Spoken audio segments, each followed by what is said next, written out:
In the thick forests of Kosovo's mountainous north, there are few paths, even fewer people.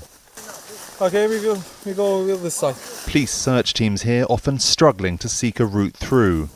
What started as a manhunt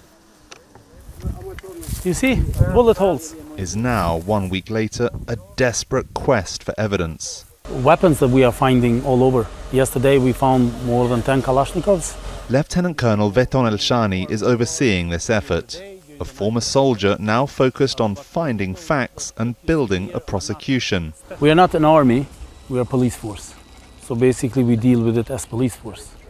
For days, his team has continued to uncover discarded weapons and military supplies stretched out along several hillsides. The remnants of a raging gunfight that ravaged a tiny mountain community and shocked an entire region. These men didn't care. No, for the life of no one. It's now been more than a week since that extraordinary, unprecedented attack on a village here in northern Kosovo. As you can see, there's still a very heavy police presence here.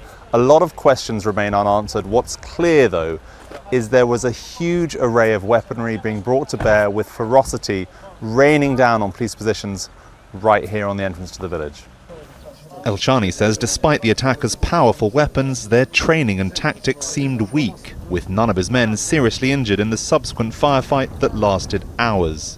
Kosovo's government called the assault part of a larger plan to annex territory in the north, where a predominantly ethnic Serb population is now policed by heavily armed ethnic Albanian officers, not always happily.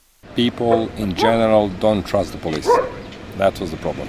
Miodrag Milicevic is executive director of a non-profit group that advocates for the rights of ethnic Serbs in northern Kosovo. The first barrier is basically inability to understand local community, inability to communicate in their native language and vice versa.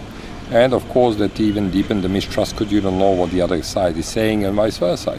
The cleanup from the surprise attack is now almost complete, but this investigation could continue for some time. A heavy police presence may remain here for months. The fallout from this deadly incident could be felt for far, far longer. Villem, Marx, Al Jazeera, Banjska, Kosovo. Make sure to subscribe to our channel to get the latest news from Al Jazeera.